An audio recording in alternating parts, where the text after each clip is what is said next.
피터기 마음속 깊이 묵혀왔던 생각들을 꺼내봐요. 피터의 그루터기 누구든지 마음대로 그루터기에서 쉬어가요. 자신의 삶을 함께 나누고 공감하면서 주님의 사랑을 깊이 느낄 수 있는 여행을 함께 떠나볼까요? 피터의 그루터기. 형제자매님들 안녕하십니까? 피터 신부입니다. 오늘은 성십자가 현양주일입니다.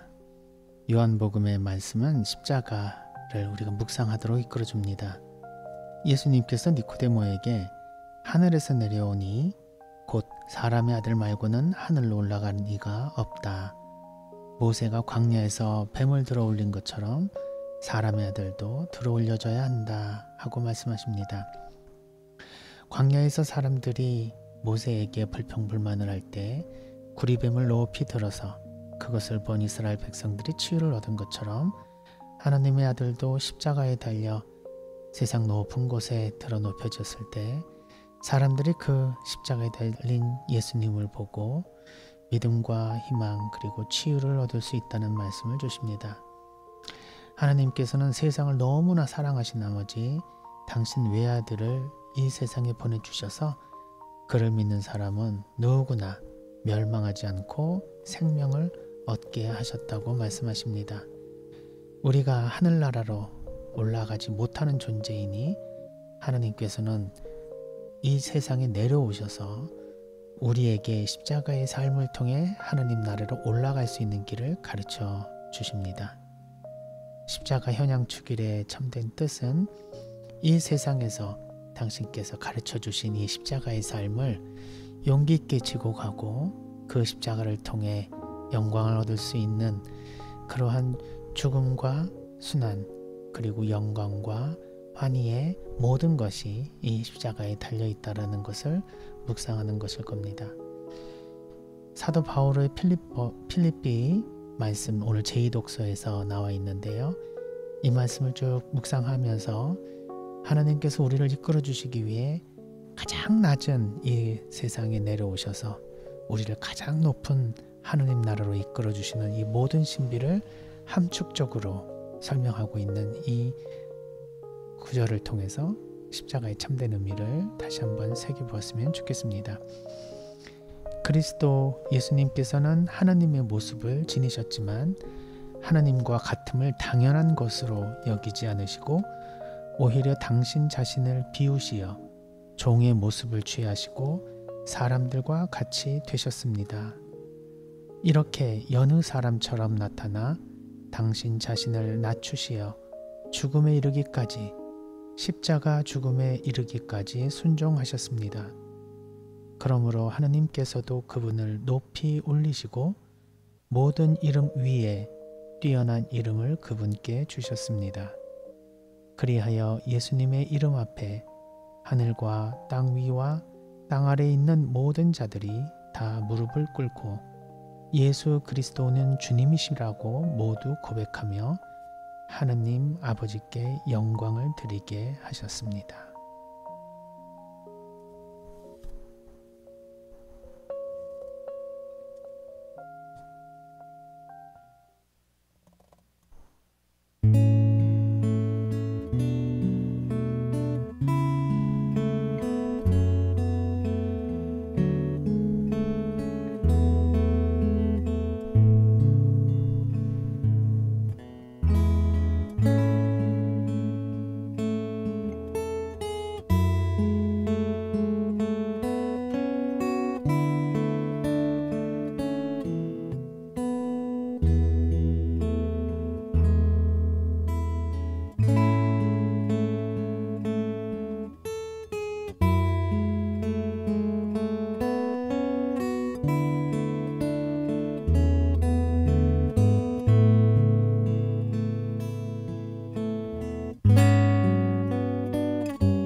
오늘은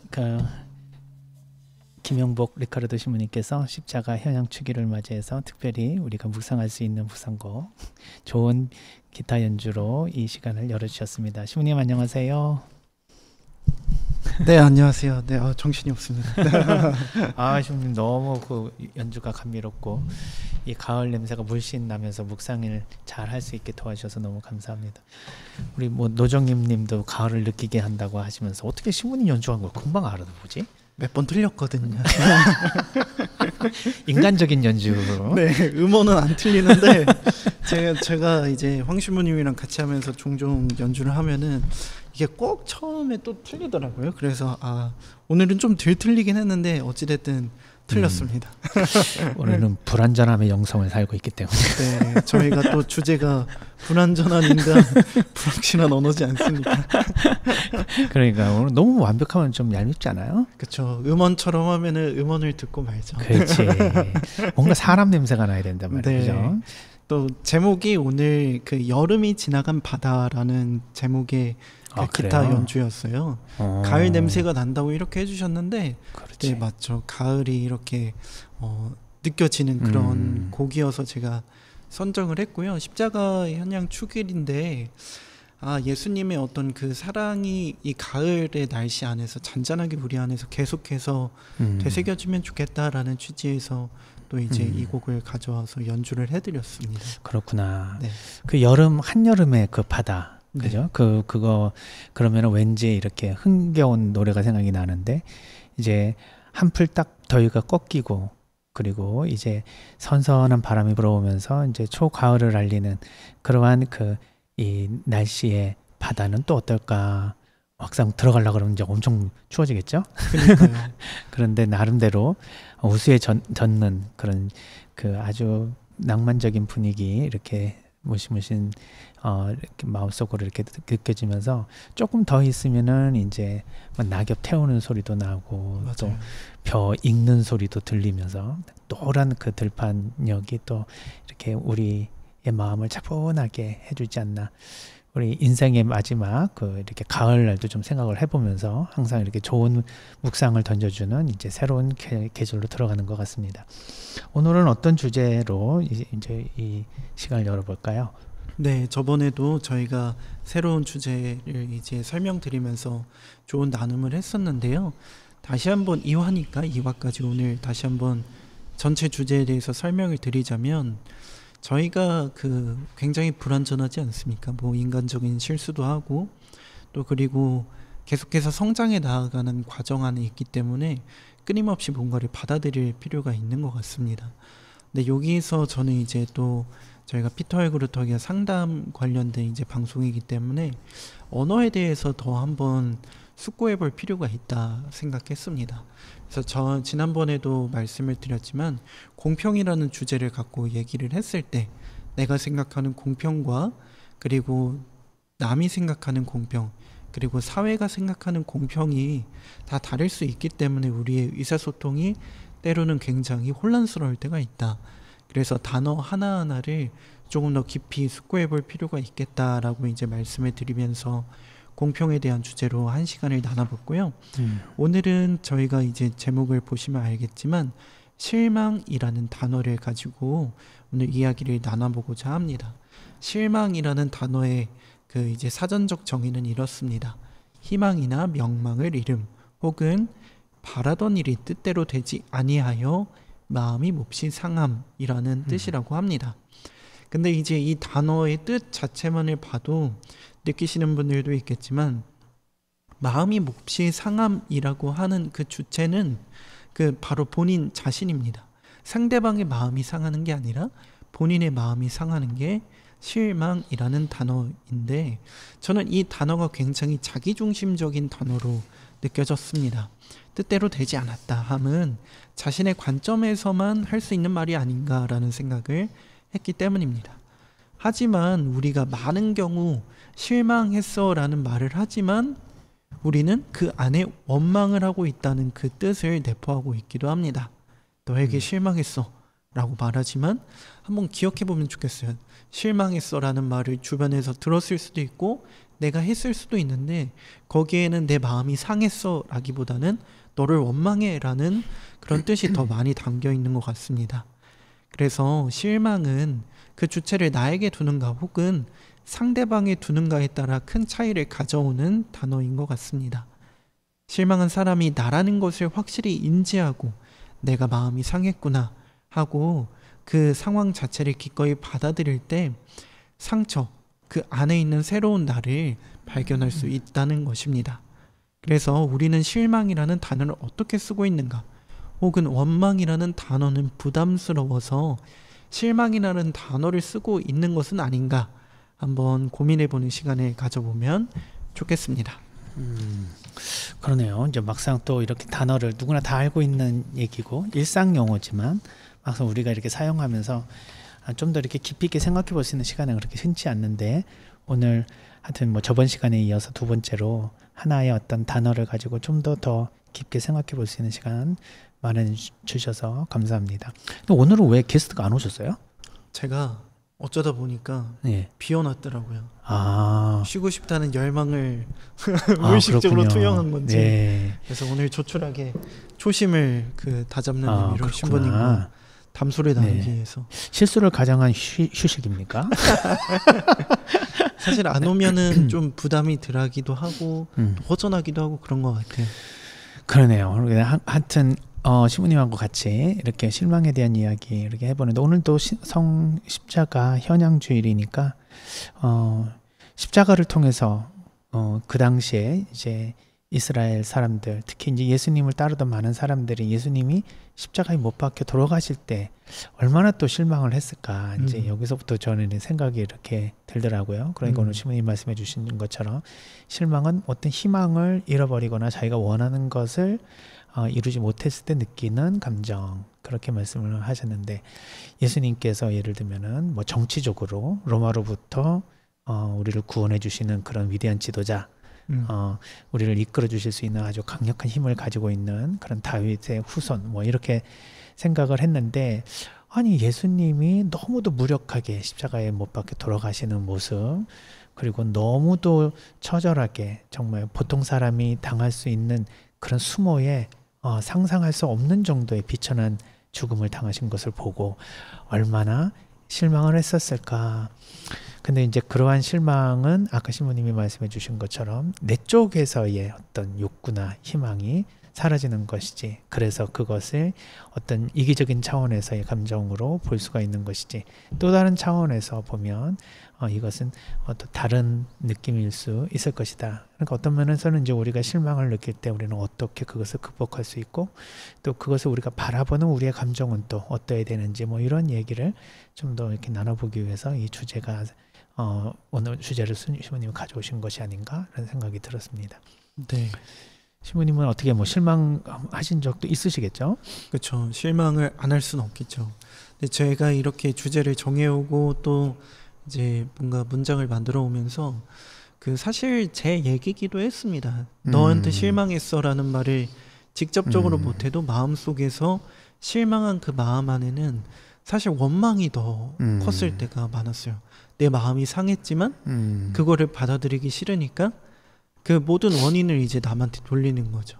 그리고 니 때문에 내가 이렇게 네. 실망했다 이러니까. 네. 그래서 상대방 쪽에다가 이제 온갖 나쁜 것들을 몰아놓고 내 어떤 그 약한 마음, 그 마음이 상한 그 나약한 마음을 숨기고 싶었을 때가 많았던 것 같아요.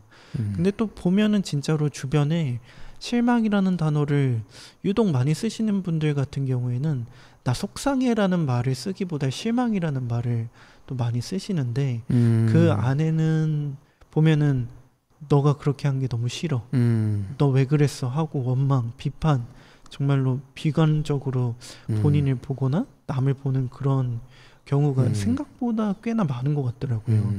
그래서 우리 신자들한테 이런 키워드를 하나만 드려도 굉장히 생각할 거리가 많지 않을까 하는 그런 바람으로 이렇게 오늘 오게 되었습니다. 그러네요. 그는 이제 우리가 이제 상담을 하다 보면은 되게 부정적 감정을 가지고 오시는 분들이 상담을 받잖아요. 네. 즐거운 감정 가지고 오신 분들은 안 오시니까. 그렇죠.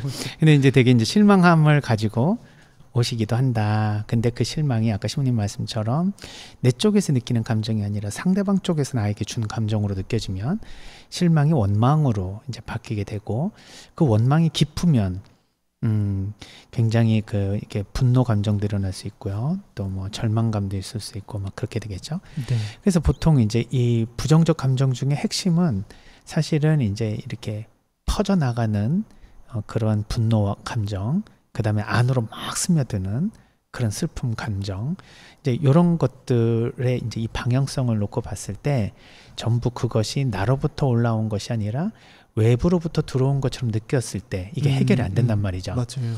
내 안에서 생겨났으면 스스로 그것을 어떻게든지 내가 이렇게 다스릴 수 있는 힘이, 결국은 내가 주체니까 좀 더 용기를 내고 힘을 내서 내가 어떻게 해야 되겠다는 생각을 할 텐데, 아니 외부에서 오는 건 어쩔 수가 없단 말이죠. 예를 들면은 내가 되게 추워요. 그거는 내가 옷을 안 입었기 때문이라고. 내가 옷을 입으면은 덜 추울 거 아니야. 맞아요. 그거는 내 쪽에서의 추위를 타는 원인이 있다라고 생각이 되었을 때 우리가 통제를 할 수 있지만, 아니 겨울이 왔어. 내가 어떻게 겨울을 막을 수는 없죠. 네. 그래서 외부로부터 오는 것은 우리가 어떻게 하기가 너무 힘들다. 뭐 옷을 뭐 껴입는다 하더라도 추운 건 여전히 추운 거죠. 어느 정도까지는 통제를 한다 하더라도 완벽하게 통제를 할 수가 없으니까 이 외부에서 들어오는 감정은 사실은 굉장히 절망적이고요. 그 감정을 들어오지 않도록 방어하기 위해서 끊임없이 나는 왜 너한테 이런 감정을 느껴야 돼 하고 다른 사람을 이제 탓하게 되죠. 그래서 부정적 감정이 들어올 때 이 원인을 다른 사람에게 돌리기 시작할 때는 이제 해결이 되지 않을 뿐만 아니라 관계가 굉장히 더 어려워지고, 그리고 내 마음 안에는 항상 타인에 대한 그 분노 감정, 화나는 감정, 이런 것들이 이제 생겨나게 되는 거죠. 그래서 아까 신부님이 얘기한 것처럼 아유 그냥 속상했다라고 차라리 말하는 것이 어떻게 보면 맞을 수 있는데, 왜냐면 자기 생각이니까.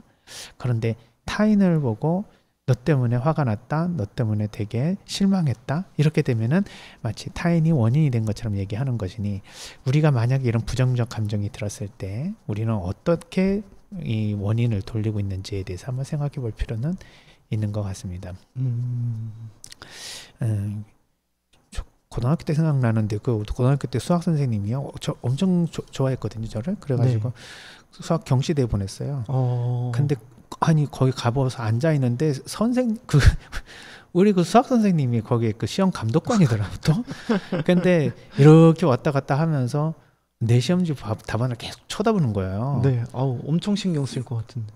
엄청 신경 쓰이죠. 그런데 그 문제를 한 문제 풀 때마다 와서 이렇게 답 확인하고 가고 그런데 너무 신경 쓰여서 이게 뭐 풀리지도 않고 뭐 저기 뭐 문제도 보통 어려워서 뭐 이 경시대회 문제가 그냥 그쵸, 엄청 어렵죠. 쉽겠습니까? 그러니까 뭐 모르겠더라고.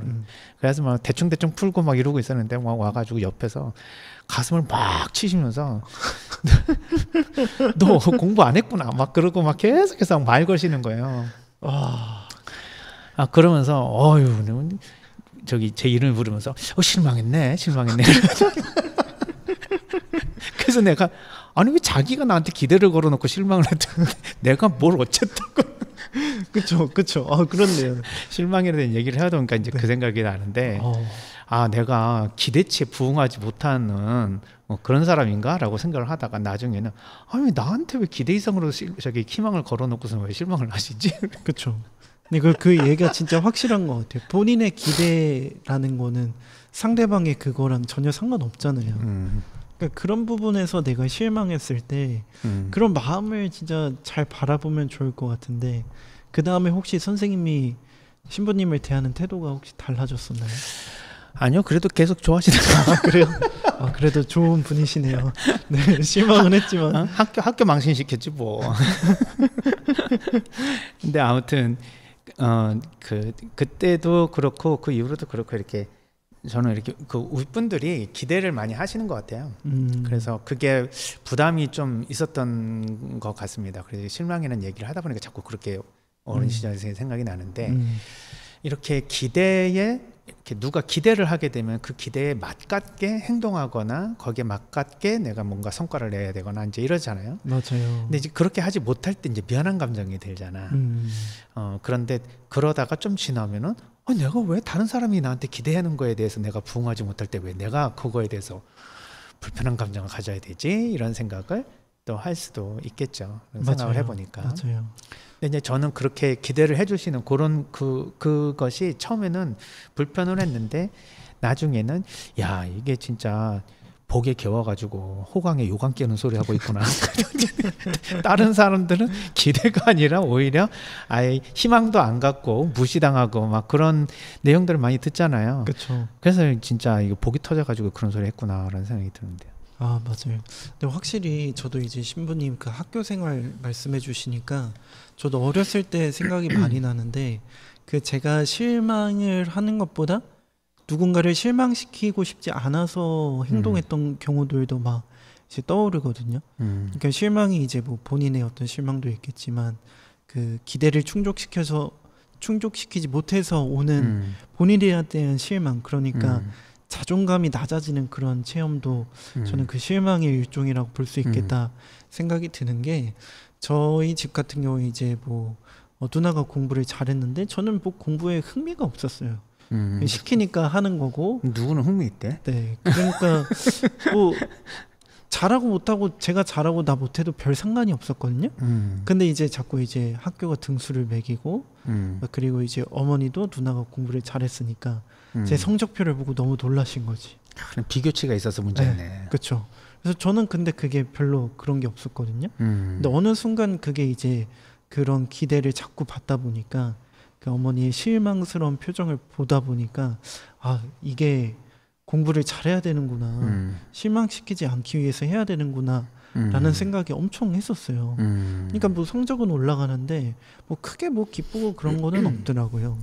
근데 이제 그렇게 하다 보니까 남들 내가 진짜 나에게 소중한 사람들을 실망시키지 않기 위해서 무언가를 계속 해나갈 때 약간 내가 비는 듯한 느낌을 받게 되더라고요. 그렇죠.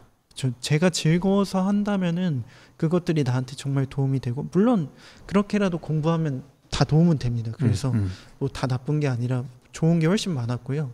대신에 이제 그 안에서 본인이 의미 부여를 충분히 해야 되는데 처음부터 끝까지 남들을 실망시키지 않기 위해서라는 목적으로 무언가를 계속한다면 어느 순간 꺾여버릴 수 있다는 거를 저는 신학교에서 되게 많이 느꼈어요. 그러니까 이제 그렇게 해서 누군가의 기대에 부응해야 돼라는 그 마음이 무의식 중에 너무 크게 자리 잡다 보니까 마이클 울렁증이 되게 심하게 올라왔었고, 그리고 내가 남들의 기대치를 채우기 위해서 생활했구나, 그거를 안 순간부터, 진짜 제대로 인식한 순간부터 그 마이클 울렁증이 점차 수그러지더라고요. 되게 신기한 경험을 했었는데, 그래서 내가 실망이라는 감정을 여러 차원에서 바라볼 필요가 있겠다. 그런 그 방금 생각이 신부님의 대화를 통해서, 말씀을 통해서 느낄 수 있었습니다. 그래, 맞아요. 저도 이렇게 상담을 하다 보면은 그런 이제 실망한 사람, 실망을 안겨준 사람, 이런 두 차원에서 이제 사람들이 와가지고 힘듦을 이제 고백하게 되는데, 특별히 이제 실망을 한 사람은 아유 내가 뭐 괜히 기대를 했나 보다 이렇게 또 생각을 하면서 이제 자기 쪽으로 그 사람이 나한테 실망감을 줬지만 사실 내가 너무 기대했으니까 이제 앞으로 기대하지 말아야지 하면서 이제 자기 쪽으로 그 실망감의 원인을 이제 가지고 오면은 그 다음서부터는 또 인생이 어떻게 되냐면은 이렇게 별로 이렇게 뭐 희망도 없고 기대도 없고 뭐 바랄 것도 없고 그냥 그 내 팔 내가 알아서 흔들고 살겠다라고 하니까 되게 뻑뻑해지고요. 삶에 대해서 이렇게 기쁨도 별로 이제 그런 그 바라는 것도 없고, 그래서 되게 좀 우울한 모드로 많이 이제 가더라고요. 그리고 굉장히 이제 방어적이고 다른 사람 앞에 이렇게 뭔가 이렇게 기쁘게 나아가는 삶이라기보다는 그냥 자기 홀로 머물면서 혼자 자기 삶을 살아가려고 하는 그런 모습들로 이제 변해가는 게 조금 안타까운 게 있었고, 오히려 이제 실망을 줘서 내가 힘들어지는 사람, 이런 사람들은 내가 그만큼 기대에 부응을 해야 된다라는 그런 강박관념 때문에 완벽주의 또는 할 때마다 늘 그렇게 긴장하고 또 또 불안하고 늘 이렇게 그 안절부절 못하는 그런 삶으로 인해서 이제 신경증이 얻어지는 이제 그런 게 오는 거예요. 그래서 실망을 하는 사람 입장에서는 이제 우울 모드로 가고 실망을 주는 사람 입장에서 가면 이제 편집 모드로 가고 이제 이런 이제 제가 이제 구분해 보면은 그래요. 그러니까 옛날에 이제 그 정신역동 학자들은 이제 편집과 우울은 샴상동이라고 해요. 그러니까 편집적인 성격, 어느 하나에 집착하면서 완벽주의로 향해서 가려고 하는 그런 사람과 그것이 이루어지지 않았을 때 이제 그다음부터는 좌절을 느끼고 우울해지는 그런 쪽으로 가는 것들이 이게 하나의 이제 동전의 양면처럼 우리 인간 안에 숨어 있다. 그래서 항상 중도를 잘 지켜내야 되겠죠. 네. 우리가 만약에 무엇을 기대했는데 그것이 이루어지지 않았을 때 그거로부터 다른 사람에게 그 사람에게 화를 내는 감정이 안 일어나고 내가 내 스스로에게 아유 내가 괜히 또 그랬나 보다 하고 좌절을 하게 되면 그다음부터 이제 우울해지잖아요. 네. 그러니까 그렇게 그 우리가 이런 어떤 것을 기대하면서 즉 욕구와 욕망에 의해서 우리 부정 감정이 생기는 것을 어떻게 우리가 긍정적으로 이것을 다시 바꿔낼 수 있을까? 그리고 그거로부터 어떻게 다시 부활할 수 있을까? 이것이 이런 심리적인 문제뿐만 아니라 우리의 오랜 영성적인 문제에 있어서도 굉장히 중요한 핵심 키워드가 된다. 이 십자가 현양축일에서도 그렇잖아요. 십자가는 어떻게 보면 세속적인 눈에서 보면 굉장히 인간에게 있어서는 가장 치욕적인 죽음의 상징이거든요. 그렇지만은 하나님 입장에서 보면은 가장 하나님의 마음에 들게 이 세상의 것을 이기고 드디어 하나님의 영광을 드러내는 바로 그 순간이란 말이죠. 그러니까 이 극과 극의 양대 의미가 함께 포함되어 있는 이 십자가, 이것이 우리의 삶에 이렇게 녹여서 보면 우리의 삶의 체험도 결국은 이런 부정적인 감정을 통해서 우리가 좀 더 성장하고 성숙할 수 있는 굉장히 중요한 자원으로 활용돼야 된다. 그러니까 우리가 일부러 막 실망할 필요는 없죠. 그렇지만 실망은 어떻든 간에 찾아오거든요. 맞아요. 그랬을 때 그거를 우리가 우리의 영적인 삶의 자원으로 삼는다. 그렇다면은 우리가 어쩔 수 없이 오는 이 모든 십자가들은 마음을 내서 기꺼이 지고 갈 때 결국 우리에게 영양분을 주게 되는 것이죠. 따라서 우리가 지금 지고 있는 이런 실망감을 이루는 모든 어떤 삶의 일들, 사건들 한번 생각해 봤으면 좋겠습니다. 나는 누구에게 실망할까? 우리 신자분들은 이제 고해성사를 받아보면 신부님, 수녀님이라고 하는 성직자 수도자에 대한 실망감, 그다음에 교회의 성스러움, 그런 공동체라고 생각했는데 거기에도 속스러운 공동체 모습이 있더라. 거기서부터 오는 실망감. 우리 신자들은 다 사랑하고 너무 착한 사람인 줄 알았더니 알고 보니까 그 안에도 세속 사람들과 똑같은 사회의 구성원들이 다 있더라. 그래서 실망감. 심지어는 신학교 들어갔더니 천사들만 있는 줄 알았더니 날개 잃은 천사들도 있더라. 내가 뭐 악마라는 것까지는 못해. 악마 비스무리한 사람들도 막 보이고. 네. 날개 잃은 천사. 그러니까 이러한 것을 할 때 이제 우리는 그러면 어떻게 됩니까? 기대도 하지 않고 어떤 희망도 갖지 말고 그냥 항상 이렇게 그냥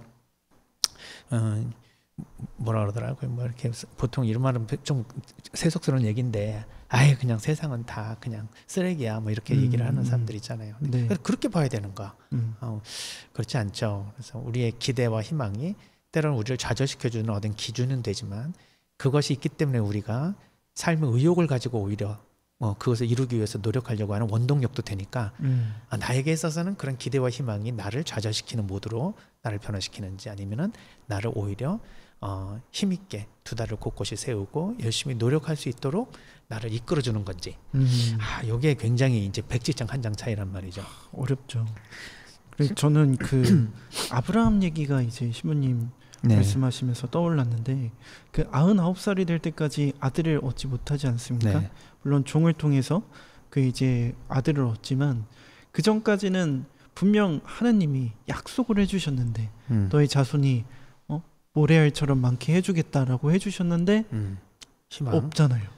그러니까 어떻게 좌절. 보면은 이제 아브라함 그 믿음의 선조로서 하느님과 정말로 일차적인 관계를 맺는 그 신실한 신앙인이 그 공동체 뭐 다른 사람들에게 어렸을 때 그렇게 했을 수도 있겠지만 그런 실망 모든 기대를 다 뛰어넘어서 그 대상이 하느님에게 됐을 때 이 사람이 하는 그런 행동들, 그런 게 저는 굉장히 좀 인상 깊었거든요. 그렇죠. 네. 그러니까 그 모래알같이 늘어나리라는 차라리 그런 말씀을 안 해주셨으면 그렇죠. 내 이 세상에 나는 아들을 못 보는구나라는 생각을 하면서 아예 수용을 할 텐데 맞아요. 아니 그런 희망 고문을 해주셨단 말이죠. 그렇죠. 그래서 가장 적나라하게 그 반응을 보여주는 게 그 아브라함의 아내 사라지 않습니까? 네. 그 이제 어떤 그 뭐야 이제 계시를 주셨을 때 근데 사라가 웃잖아요. 웃고서 근데 이제 하느님이 내가 이런 말을 해주는데 너는 왜 웃느냐 하는데 사라가 겁에 질려서 저는 웃지 않았습니다라고 하는 그 부정하는 그 장면들 보면은 그 실망이 컸을 때 그리고 그게 하느님에게까지 갔을 때 당연히 나올 수 있는 반응을 그치. 성서가 아주 적나라하게 보여준다는 그걸 거죠. 실소라고 하지 않나? 네, 그렇죠. 실소 혹은 진짜 그 비웃음이 섞여져 있는 이렇게까지 계속 빈 말만 해주는 거냐. 근데 우리가 하느님한테 하는 기대가 사실은 좀 그렇잖아요. 기약이 없지만 해주신다고 했으니까 계속 성당 가서 기도하고 미사하고 희생하고 봉사하는데 계속 나한테 성취되는 게 없어. 그러니까 아브라함처럼 어떻게 보면은 약간 포기 상태. 그렇죠. 사라처럼 정말로 하느님이 도와주려고 했을 때 비웃음밖에 나오지 않는 그런 상태에 저희가 다다를 수도 있겠다. 그렇지. 실망이라는 거는 그거 거기까지 가는 것 같아요. 그렇죠. 헛헛한 네. 웃음. 네. 근데 하느님께서는 그거를 깨고 나올 수 있도록 그 정말로 마지막까지 무너진 마음, 내가 그 속이 상한 그 마음까지 깨고 나올 때 정말로 인간적인 어떤 실망을 자기가 정말로 제대로 볼 수 있도록 도와주시는 것이 아닌가 싶은 생각이 들었어요. 그래서 결국에 또 이제 보면은 그렇게 얻은 아들을 또 바치라고 하잖아요. 하는. 그러니까 정말로 하느님이 그렇지. 어디까지 가는가. 그러니까 저는 아브라함 이야기에서 그 실망이라는 키워드를 빼놓을 수 없을 그렇죠. 것 같아요. 근데 이제 보면은 저는 그 뜻이 있다고 보거든요. 그렇게까지 힘들게 준 이삭을 그렇게 바치라고 한 이유가 무엇인가? 인간적인 기대, 인간적인 어떤 희망을 정말로 끊고 아들은 아들, 이삭은 이삭, 너는 너라는 그 개별적인 어떤 존재라는 거를 온전하게 알려주기 위해서 하느님이 그 정말로 독립된 존재로서의 그 가치를 알려주기 위해서 그렇게까지 시련을 주신 것이 아닌가라는 생각을 하거든요. 그렇다는 말은 이제 우리가 실망을 하거나 했을 때 주체를 확실히 나한테 돌려서 나는 왜 그런 마음이 들었는지 바라볼 수 있도록 또 하느님이 그렇게 바라봤으면 좋겠다는 것을 우리에게 알려주는 것은 아닌가 하는 생각도 해보게 돼요. 그러니까 이제 그렇게 희망을 걸었는데 주시지 않았을 때 그래도 뭐 절망이 있었고 또 실망이 있었겠죠. 그런데 그럼에도 불구하고 자기가 그런 희망에 믿음의 아버지니까 네. 희망을 계속해서 유지했을 때 하나님이 드디어 당신 늦지막히 그냥 기적 같은 아들을 허락하셔서 너무 기분이 좋았다. 그런 욕구가 들어졌으니까 그렇죠. 드디어 이제 실망에서부터 이제 기쁨과 이제 그 행복의 순간으로 넘어갔는데 다시 또 아들을 바쳐라 하니 또 다시 이제 실망이 되는데 그때는 처음에 주시지 않았을 때 실망하고는 전혀 다른 이 주었다 이제 뺏어가시는 하나님께 대한 이 실망은 어마어마한 원망을 또 그렇죠. 이야기할 수 있다. 그럼에도 불구하고 자신의 어떤 그런 실망을 어떻게 해요? 뭐 원망을 자기가 그거를 더 이상 받고 싶지 않아서 하나님의 명령을 거부하고 그냥 인간은 스스로 내 욕구대로 아들을 안 바칠 수도 있었잖아. 그렇죠. 이제 그거를 바쳤다는 것은 결국은 우리의 욕구보다 하나님의 뜻을 더 우선적으로 생각하는 그런 아브라함의 믿음 때문에 하나님께서는 다시 이제 그 이삭을 허락을 해주신다. 뭐 거기 성경에서는 네가 나를 얼만큼 따르는지 순종하는지 그걸 보려고 했다 이렇게 말씀하시지만 이제 조금 더 깊은 차원에서 그걸 보면은 이 세상에서 이제 존재하는 수많은 이런 사건 사고에서 우리가 가지고 있는 기대와 실망 있잖아요. 네. 이런 거를 일희일비하지 않고 큰 틀에서 하나님께서 우리에게 이끌어 주시는 하나의 삶의 과정, 자연적인 우리의 삶의 과정은 비가 오는 날도 있고 또 햇볕이 쨍쨍하는 날도 있듯이 하나님께서 우리에게 주시는 이러한 감정의 어떤 부정성과 긍정성에 대한 이런 사이클이 모든 것이 그냥 다 하나님 안에서 있기에 우리가 거기에 실망하고 다시 희망을 걸고 막 이렇게 가는 것이 아니라 늘 이렇게 마음 안에 한구석에는 하나님께 대한 그 믿음으로 계속 버텨나가는 삶, 그것을 아브라함을 통해서 우리가 바라볼 수 있지 않을까. 그래서 이제 우리의 욕구가 들어지면은 갑자기 기쁨이 오고, 욕구가 깨지면은 갑자기 실망이 오는 이런 삶을 이제 이렇게 몇 번 왔다 갔다 하면 우리는 지혜를 가져야 된다. 그것은 아무리 좋은 일이라도 그것에 대해서 너무 기뻐할 필요가 없다. 아무리 안 좋은 일이라 하더라도 그것으로 너무 절망할 필요가 없다. 모든 것은 다시 봄과 여름, 여름과 가을, 가을과 겨울로 넘어가듯이 사이클을 그리면서 결국은 이 하나님의 구원 사업 안에 우리의 삶이 쭉 성장하고, 결국은 이제 이 영원한 생명을 얻는 방식 안에 우리가 살아가고 있다는 것을 믿고 있는 것이겠죠. 그래서 그 주시는 것도 하나님이요, 걷어가시는 것도 하나님이니 그것에 대해서 우리가 너무 이렇게 실망하거나 아니면 너무 기뻐가지고 이렇게 우리의 감정을 이렇게 업다운을 너무 심하게 할 필요가 없다. 이제 그렇게 얘기를 하면 그 돛 닦는 거 아닙니까? 이렇게 얘기하고, 또 때로는 그렇게 뭔 삶이 재밌겠습니까? 그렇게 기쁠 땐 기쁘고 슬플 땐 왕창 슬프고 그래야죠. 이제 이렇게 말씀하시는 분도 있는데 여기에서의 얘기는 뭐냐면은 그냥 아무 감정도 느끼지 말고 정중동 동중정에 대한 이 개념이 그냥 정동장애와 같은 상태로 있어라는 얘기가 절대 아닌 거죠. 그렇죠. 우리가 항상 어떤 상태에서든지 이렇게 밸런스를 맞추는 삶을 가지고 있어야 되는데, 그것이 아브라함의 굉장히 중요한 이미지가 있다. 아브라함은 아들을 주셨을 때의 기쁨과 아들을 뺏어가신다고 했었을 때 그 절망감, 이 사이 중립에 항상 하나님께 대한 신실한 믿음이 있었다라는 거. 그래서 그 믿음이 있기에 우리가 이 중립 또는 어떤 중용의 덕을 실천할 수 있지, 우리가 이 믿음이라는 것이 없다면은 사실은 우리는 그렇게 돌을 닦을 수 있는 상태도 아니고, 우리 인간의 이런 욕구를 초월할 수 있는 존재도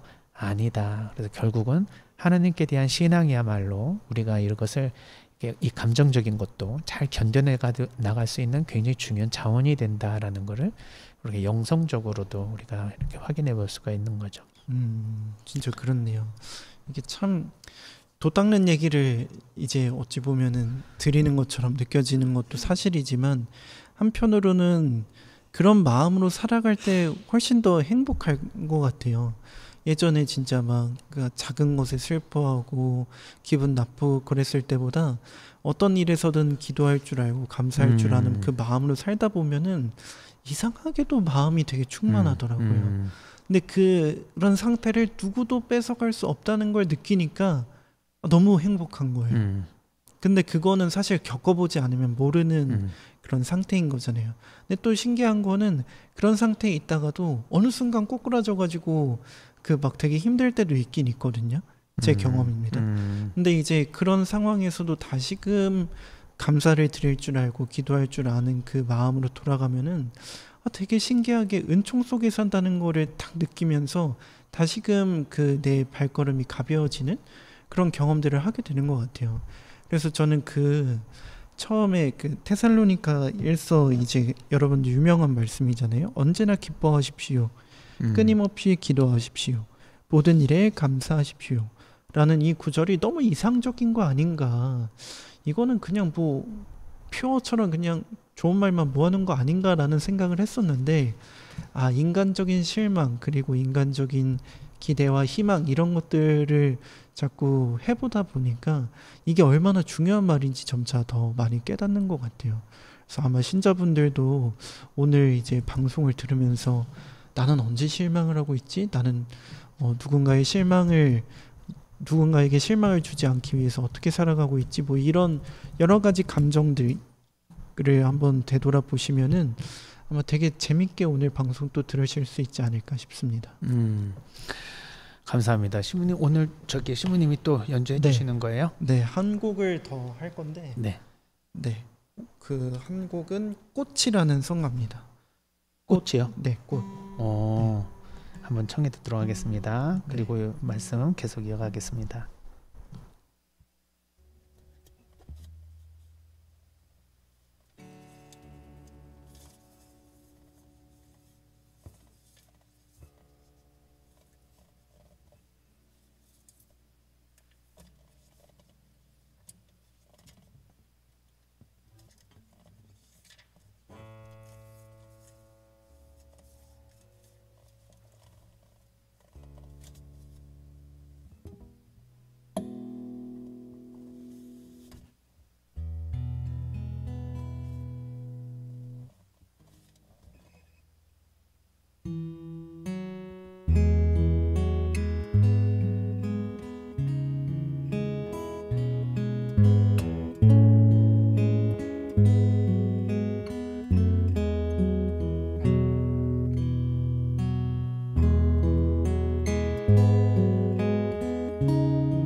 네, 신부님, 요거는 뭡니까? 제목이? 네, 꽃이라는 성가, 그 성가가 아니라 그 성가 제목도 꽃이라는 성가도 있고 그런데 연주곡이었습니다. 그냥 꽃 딱 그 한 글자라는 그런 연주곡이었고 제가 중학교 때 처음 들어가지고 너무 좋아가지고 지금까지 치고 있는 종종 생각이 나면 치는 연주곡인데 이게 기타도 손에 놓으면은 악보를 자꾸 까먹더라고요. 그래서 악보를 가지고 와가지고 오늘 이렇게 좀 했습니다. 네, 저는 이 연주곡을 할 때마다 그 꽃이 피는 그런 과정을 종종 생각하고 그러거든요. 네, 어떻게 보면 되게 잔잔하게 어느 순간 펴가지고 되게 아름다운 모습을 보여줬다가 어느 순간 또 들어가 버린 그런 모습, 사라진 모습. 근데 또 그 친구들이 씨앗을 뿌려서 어느 곳엔가 또 이제 남겨놓고 봄에 다시 피워놓는 그런 이제 과정들을 종종 상상하고는 하는데 너무 신기한 것 같아요. 그래서 예를 들면은 본당에서 뭐 이제 꽃을 심었는데 그 꽃이 하나가 어떤 아스팔트 사이로 들어간 거예요. 그래서 아스팔트밖에 없는데 거기서 꽃이 올라오는 그 장면을 본 적이 있거든요. 그걸 보니까 되게 감동적이더라고요. 어떻게 보면은 어떠한 기대도 희망도 할 수 없는 곳에 꽃이 피는 그런 이제 장면을 보니까 되게 생각할 것들이 많았고 나는 어떤 것들을 기대하고 희망하고 살아가고 있는가. 그래서 또 이제 생각났던 그런 말 중에 하나가 희망이 없는 곳에 희망을 심으십시오라는 말을 누가 했는지 기억이 이제 가물가물한데 그런 말을 이제 가톨릭 성인이 했던 것 같아요. 그래서 어떻게 보면 나의 기대, 희망, 뭐 그런 것들이 다 무너지고 내 마음속에 실망밖에 남지 않았지만 다시금 일어설 수 있다라는 거를 우리는 항상 기억하고 살아야 하지 않을까라는 생각을 종종 합니다. 네. 그래요, 신부님. 그 연주 너무 감사히 잘 들었습니다. 조용히 또 묵상할 수 있는 시간이 된 것 같고 오늘 실망이라는 주제를 가지고 이렇게 얘기를 하는데 사실은 이제 이런 감정에 대한 얘기는 우리 이제 정신 분석학적으로 되게 중요한 내용들이죠. 그래서 조금만 더 들어가 볼까요? 네. 실망한다라고 하는 것은 결국은 우리가 무엇을 가지고 있는가? 불교에서도 보통 얘기하면 우리가 욕망을 하기 때문이다. 그죠? 탐진취라고 하는 3대 큰 우리의 어리석음으로 발생하는 이런 욕구들, 이런 것들이 고통의 원인이라고 보통 이야기를 하는데 이때 이제 탐욕. 요 탐이 우리에게 이 실망을 안겨주는 굉장히 중요한 핵심 원인이 된다. 그랬을 때 이제 우리 정신 분석에서는 특히 이제 락강 철학에서 아마 교양 인문학을 이렇게 많이 보시는 분들은 아마 들으셨겠지만은 락강의 한 중요한 얘기 중에 하나가 뭐냐면은 우리는 타인의 욕망을 욕망한다. 이런 얘기가 있어요. 타인의 욕망을 욕망하기 때문에 그것이 들어지지 않으면 이제 실망하는 거죠. 근데 왜 타인의 욕구, 타인의 요구 이게 아니라 타인의 욕망인가? 이 욕망이라는 것이 무엇인지에 대해서 이제 우리가 좀 알 필요가 있는 거죠. 그래서 우리가 예를 들면은 우리가 뭐를 원한다라고 해보세요. 그거를 우리가 이제 want라는 이 영어로 표현을 해보면 그거는 우리의 욕구다. 예를 들면은 잠자고 싶은 거, 그 다음에 뭐 먹고 싶은 거, 이제 이런 욕구가 있잖아요. 네. 그러면은 잠자고 싶은 욕구는 반드시 어떤 필요에 의해서 그걸 우리는 요구라고 하는데 요구되는 사항이라는 거죠. 필요 사항이라는 거예요. 그게 우리에게 꼭 필요하기 때문에 우리에게는 그런 욕구가 생긴다는 거지. 그러니까 예를 들면은 에너지가 떨어졌어. 네. 그래서 이제 이것을 더 이상 채우지 않으면 우리는 죽어. 그러니까 생존하기 위해서는 반드시 먹어야 돼. 그래서 먹고 싶다라고 하는 욕구가 생기고 우리가 뭐를 먹으면 아이고 끊어졌어요. 이걸로 아니 다시 한번. 네. 잘 들려. 우리가 그때 이제 음식을 먹으면 네. 그럼 충족이 되죠. 네. 그럼 욕구가 충족이 되는 거예요. 네.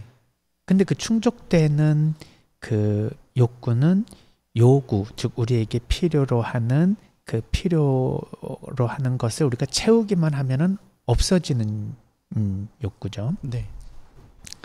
근데 채워도 없어지지 않는 욕구가 있더라. 그게 욕망이더라. 그러니까 밥을 먹으면 배가 불러서 더 이상 이제 먹고 싶은 욕구가 사라져야 되는데 네. 계속 밥을 먹었는데도 이미 벌써 충족이 됐는데도 계속 밥을 먹고 싶다. 그러면 이제 배가 터져 죽지 않습니까? 그렇죠. 예. 그런데 그런 사람이 있습니까? 라고 하는데 있다는 얘기예요. 예를 들면은 식욕을 조절하는 뭐 렙틴과 그렐린 같은 그런 그 호르몬 이상을 보이게 하는 사람들은 계속해서 식욕이 발달하면서 결국은 계속해서 먹어도 우리가 이렇게 그 뇌에서 충족됐다라고 하는 사인을 보내지 않으니까 결국 몸이 망가져서 비만은 넘어가지고 위험한 상황에 생명을 이제 위독하는 상황에까지 갈 수도 있는 거죠. 그러니까 이 뭔가 고장이 나면 육체에 있어서도 이러한 자기의 요구를 넘어서서 욕망으로 넘어가게 된다. 근데 정신적인 문제도 그렇다는 거예요. 우리가 돈이 필요한 거죠. 생활을 하기 위해서 필요한 거지. 네. 이거는 요구된 상황이에요. 네. 그런데 이 생활비를 우리가 충분히 쓸 수 있는 돈이 있음에도 불구하고 잉여 경제적인 가치를 계속 추구를 한다. 그러면 그것은 이제 필요를 넘어서서 욕망으로 넘어가는 거죠. 그럼 그 욕망으로 넘어갔을 때 그 욕망은 채워지지 않는 거죠. 뭐 누가 그럼요. 돈이 엄청 많아가지고 계속해서 뭘 사모으려고 하는데 이 세상 것을 다 사모아도 그게 해결이 안 돼가지고 결국은 이제 화성도 사야 되고 달도 사야 되고 그럴지도 몰라요. 지구를 다 샀다 하더라도. 그렇죠. 끝나지 않겠네요. 그렇죠. 이렇게 이 충족되지 않는 요구를 우리는 욕구라고 한다. 욕망. 욕망이라고 한다. 네, 네. 그래서 이 니드는 우리에게 꼭 필요한 거니까 네. 우리는 그것을 충족을 해야만 되지만 니드 플러스 알파인 욕망은 그런 디자이어로 표현한다 그러면 그거는 그런 충족이 안 되는 거예요. 그러니까 그 충족이 안 되는 것을 참 신기하게 인간이 갖고 있는 거예요. 동물들은 딱 자기가 먹을 만큼만 먹고 나머지는 그냥 버리고 떠나잖아요. 맞아요. 제가 그 다큐멘터리에서 보면은 그 그리즐리 그 회색곰이 그는 우리가 봤을 때는 다 똑같이 생겼는데 그 중에서도 이제 싸움이 1번, 2번, 3번 있지. 1번은 제일 좋은 몫에서 연어를 딱 잡아가지고 제일 맛있는 배 부분, 이 내장 부분만 딱 먹고요, 딱 버려요. 그럼 나머지가 맛없는 머리 부분과 꼬리 부분은 이제 할 수 없이 먹고 그 부분에서 이제 그 수인이가 다 결정이 되는데 자기가 먹고 나서 배가 부르면 그때 이제 이 왕은 슬그머니 빠져나갑니다. 그럼 그 다음에 애가 와가지고 거기서 또 이걸 먹어요. 그렇게 해서라도 이제 자기 요구가 다 해결이 되면 더 이상 배를 불리지 않고 그냥 그 자리를 떠나서 다른 애들도 그거를 이제 그 요구를 채울 수 있도록 이렇게 해주는 거지. 동물은 뭐 저장하고 그러지는 않잖아요. 물론 우리 문수 보니까 저장하던데 소고기 주니까 막 땅바닥에 막 묻어. 문수는 사람들이랑 너무 오래 살았습니다. 사람의 욕망을 배웠네. 네. 근데 그렇게 한 거는 살상을 할 때도 꼭 필요하니까 우리가 먹기 위해서 이제 살상을 해서 거기에 필요한 요구만 채운다. 근데 그것이 아니라 그게 플러스 알파로 욕망이 되면은 죽여도 해결이 되지 않고 먹어도 해결이 되지 않는 욕망의 세계로 넘어가게 되는데 자연계에는 그런 것이 없는데 인간에게는 그런 것이 있더라. 그래서 인간만이 가지고 있는 굉장히 참 독특한 특징 중에 하나인 것 같아요. 우리가 이제 죄를 짓게 되는 이 욕망에 대한 얘기인데 그러면은 그 욕망이 우리에게 그러면은 그 주어질 때 그 욕망의 실제가 뭐냐는 거예요. 욕망의 실제가. 근데 그 욕망은 사실은 내 안에 있는 게 아닌 거야. 다른 그렇죠. 사람이 갖고 있는 거를 내가 가지고 온 거야. 그래서 타인의 욕망을 내가 욕망하는 거예요. 가만히 생각해 보면 그렇지 않습니까? 그렇죠. 이미 충족되거나 그런 것들은 내 안에 뭐 욕망으로 나타나지 않겠죠. 그러니까 내가 만약에 자동차를 산다 그러면은 어디서부터 어디까지 이동하는 수단으로서 필요하니까 그렇죠. 그것에 대한 요구가 생기고 그래서 자동차를 샀어. 네. 근데 1,000만 원짜리 자동차를 사도 충분히 갔다 올 수 있는데 왜 우리는 10억짜리 자동차를 사야만 하는가? 타인이 뭔가를 그 가지고 있는 욕망이 그 욕망을 내가 가지고 와서 욕망하더라. 그렇네요. 지금 막 이제 여러 가지 예들이 생각이 났는데 네. 예를 들자면 제 기타가 좋습니다. 좋은데 근데 또 남의 기타를 보니까 또 좋아 보인단 말이에요. 기타가 한 대가 아니라 두 대가 있으면 기분이 정말 좋을 것 같은데 이런 욕망은 어디서 왔는가 보면은 남들이 그렇게 하고 있는 걸 봐서 오는 게 있더라 싶은 이제 그런 막 생각이 스쳐 지나가네요. 그렇죠. 그러니까 가만히 보면은 참 우리의 그 심리가 이런 경제를 움직이는 원동력이라는 걸 자꾸 느끼게 되는데, 여러분 예전에도 한번 말씀을 드렸는데 저는 좀 충격적이라 그 얘기가 먼저 이렇게 생각이 들거든요. 그 시카고 컵스의 레리 베리 본즈는 저기 뭐예요, 그 샌프란시스코고, 시카고 컵스의 갑자기 잊어버렸는데, 그분이 그 씹던 버린 그거를 150불에 이제 이베이 경매에서 낙찰이 돼가지고 그걸 사갔다는 사람이 있어요. 근데 아무짝에 쓸모없는 거잖아. 맞아요. 근데 거기에다 가치를 부여해가지고 그거를 경매에서 아마 뭐 10,000원서부터 시작하지 않겠습니까? 그쵸. 근데 뭐 그게 뭐 이제 예를 들면 150만 원에 팔렸다 그러면 서로 그거를 갖겠다고 막 달려들었을 거 아니야. 맞아요. 근데 그거는 도대체 뭘까? 남들이 가지고 있는 뭔가를 막 욕망을 할 때 자신도 마치 그것이 나의 욕망인 것처럼, 사실 나는 그 욕망이 나한테는 안 오거든. 그 사람들이 그걸 아무리 갖고 싶다 하더라도 나는 전혀 갖고 싶지 않은데 이상하게 그러한 그 팬들에게 있어서는 어떤 하나가 갑자기 인기가 있다, 아니면 그것이 되게 좋은 거다, 아니면 그걸 가지고 있어야 그나마도 무슨 매니아로서 뭐 인정을 받는다라고 하면 갑자기 그거에 대한 욕구가 생겨나면서 수요가 많아지고, 그러면서 가격이 형성이 되고 그 가격을 계속 불려가면서 그것을 취하려고 하는 사람들이 막 늘어나면서 뭔가 이상한 현상들이 일어나는 거예요. 그렇죠. 십덩급이 막 억에 팔리고. 근데 내가 봤을 때는 나는 그게 어떤 요구사항도 아니고 욕구사항도 아닌 거야. 근데 어떤 사람에게서는 그거를 그때 경매에서 낙찰을 못 받았다고 땅을 치면서 후회하는 이제 이런 모습들을 보면서 막 그 사람 집에 가가지고 너무너무 슬프고 괴롭고 실망했겠죠.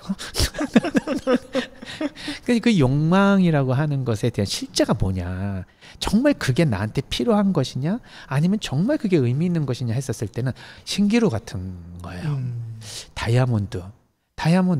다이아몬드를 좋아하는 사람들이 많이 있으니까 그걸 나도 갖고 싶은 거고, 그렇게 타인들이 욕망하니까 나도 욕망이 오는 거예요.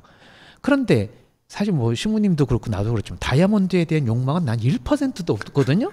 그렇죠.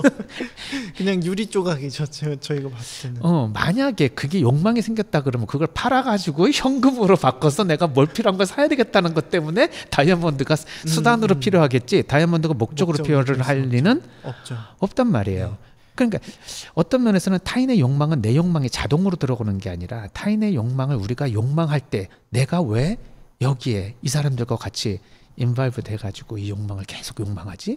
라는 생각을 한번 해볼 필요가 있는 거예요. 너무도 신기한 거지. 근데 만약에 다이아몬드가 그렇게까지 비싸고 좋은 거고 그게 우리한테 정말 필요한 거라면 사실은 그거를 가지고 모든 전 인류 사람들은 이제 목숨을 걸어야 되잖아요. 그렇죠.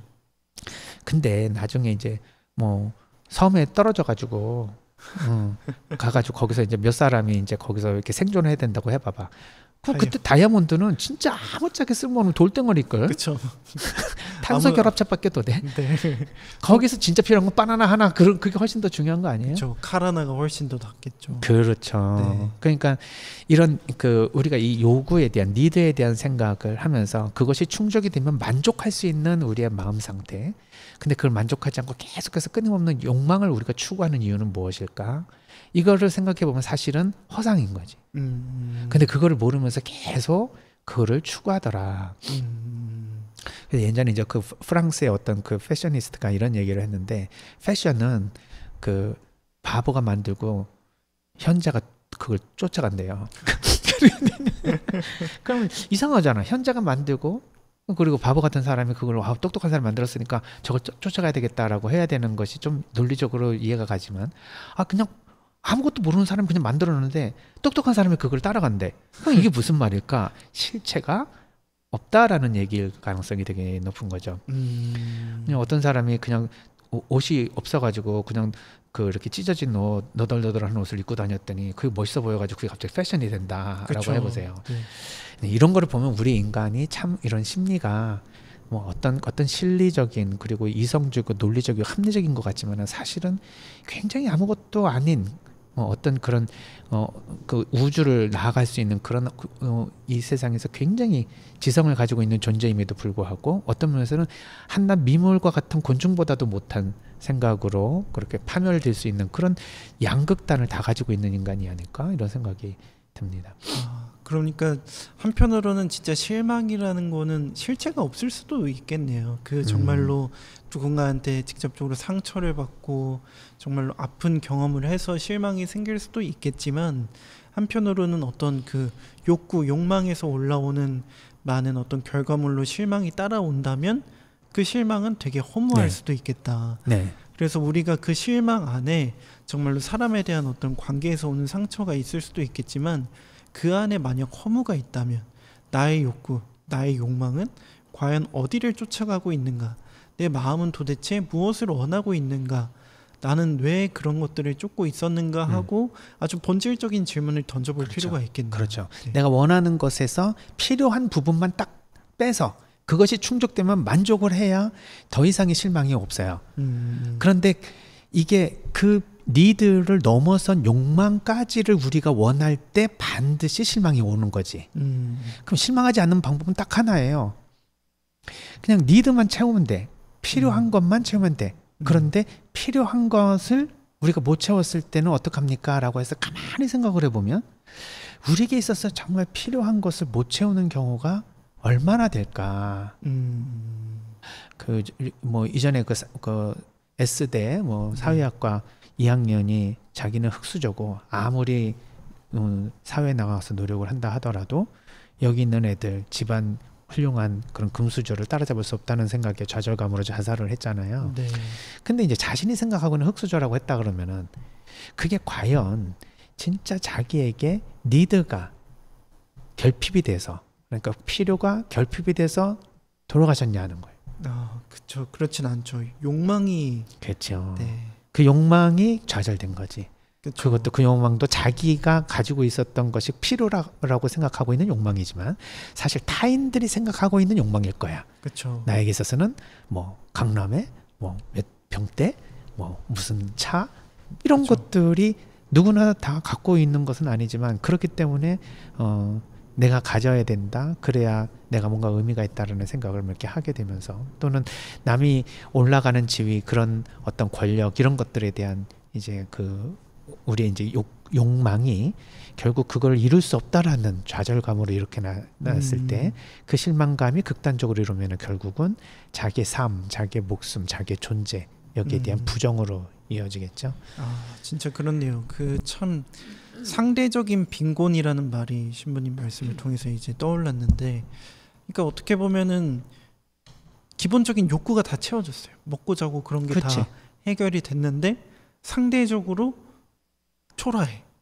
그러면 맞아요. 그때는 욕구가 충족된 그 욕구가 이제 불충족된 게 아니라 욕망이 채워지지 않았다라고 보는 게 정확한 어떤 표현일 것 같고, 여기서부터 우리는 내 그런 욕망들이 어디서 왔는지, 진짜 그게 실체가 있는 욕망인 건지를 한번 바라본다면 한편으로는 갑자기 돌을 닦을 수는 없지만 도 닦는 느낌이 확 들면서 어떻게 보면 더 행복하게 살아갈 수 있는 길을 또 발견할 수도 있겠네요. 그러니까요. 그러니까 이제 이 버블 경제의 원상이었던 우리가 이제 그 일본 경제를 자꾸 따라간다 이제 이런 얘기를 했는데 네. 그 일본 경제가 굉장히 이제 몰락을 해서 한때 막 올랐던 주식 시장과 부동산 버블이 무너지면서 그때 이제 그나마도 뭔가 경제적인 회복을 위해서 나타났던 여러 가지 이제 스몰 비즈니스들이 생겨났는데 그 중에 우리나라에 들어왔던 이런 그 일본 기업 있지 않습니까? 유니클로 같은 거. 그다음에 요즘에 다이소 있잖아요. 네. 이런 게 뭐냐면은 1,000원의 행복이잖아. 이게 사실은 그런 어떤 비싼 것도 아닌데 실생활에 꼭 필요한 것에 니드만 충족시켜주는 물건들인 거예요. 그렇네요. 디자이어까지는 아니야. 가장 기본적인 욕구가 충족이 될 수 있도록. 그러니까 화분 그런 거, 토분 이런 것도 이쁜 디자인의 또 거기에 또 뭔가 이렇게 그림까지 그쪽에 이렇게 하면 보통 막 2만 원, 뭐 3만 원 가는 거지만은 네. 다이소 가면 딱 1,000원짜리. 크면 2,000원. 네. 나의 욕구는 화분이니까. 근데 보면 그냥 뭐 이렇게 디자인적인 요소라든지 아니면은 뭐 남이 안 갖고 있는 것 같은 뭐 좀 훌륭한 그 뭐 예쁜 뭐 그런 거는 없다 하더라도 쓸만하거든요.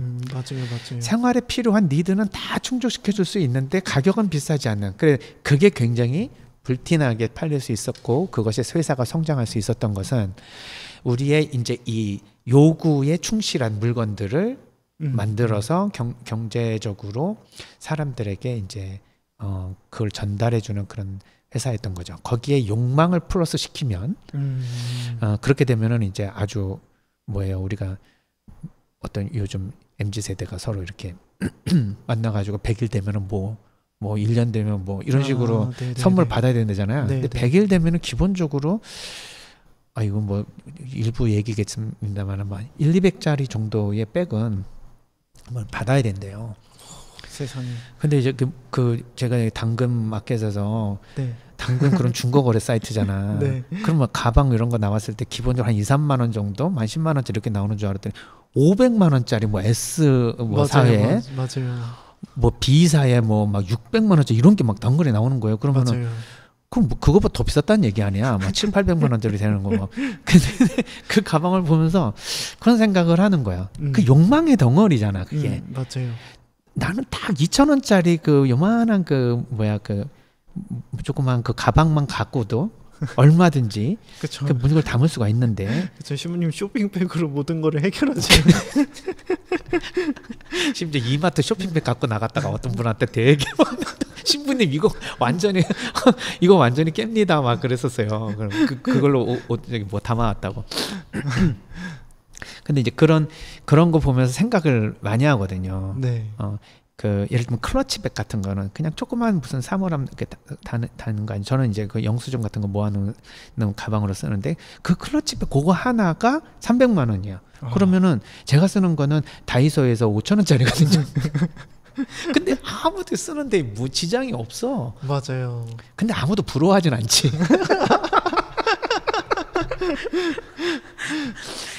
그래서 그런 거에는 그 욕망 이게 딱 필요한 요구만 채워지면은 난 만족한다. 근데 그런 욕망이 없다는 게 좀 어떻게 보면은 내가 좀 재미없게 사나? 뭐 이런 네, 신부님은 그런 것보다 물질적인 것보다 아니면은 이제 어떤 정신적으로 채워지는 것에 대해서 되게 많은 어떤 그 욕망을 그렇죠. 가지고 계신 거잖아요. 그렇죠. 그러니까 욕망이 없는 인간은 없는 거니까. 네. 저의 욕망은 이제 그런 백에서는 안 나온다.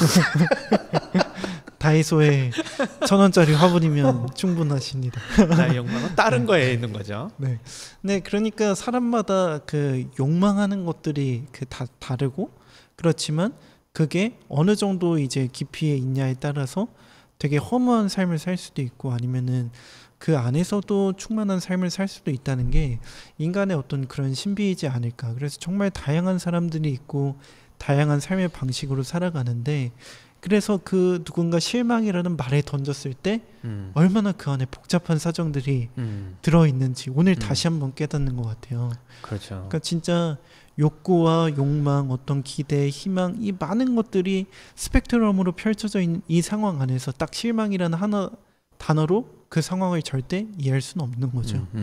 그래서 그렇죠. 우리가 내가 만약에 실망이라는 말을 했을 때 나는 어디서 어떻게 실망을 했는지도 바라볼 필요가 있겠고 누군가 실망했어 라고 나한테 직접적으로 표현한다면 저 사람은 도대체 왜 실망했을까 라고 조금 더 깊이 물어보거나 아니면 탐색하는 과정이 우리 서로에게 필요하지 않을까 싶네요. 맞아요. 그래서 그 욕망을 빼고 네. 요구만 충족해서 우리가 살아간다면 실망할 이유가 별로 없다. 왜냐하면 하나님께서는 이미 들꽃에도 새에게도 다 먹을 것을 주시고 또 입힐 것을 입혀주시는데 인간에게 하물며 오늘 하루 필요한 것에 대해서 안 해주시겠느냐. 이 성경 말씀은 우리에게 요구 즉 니드에 대한 것을 하나님이 충분히 주신다.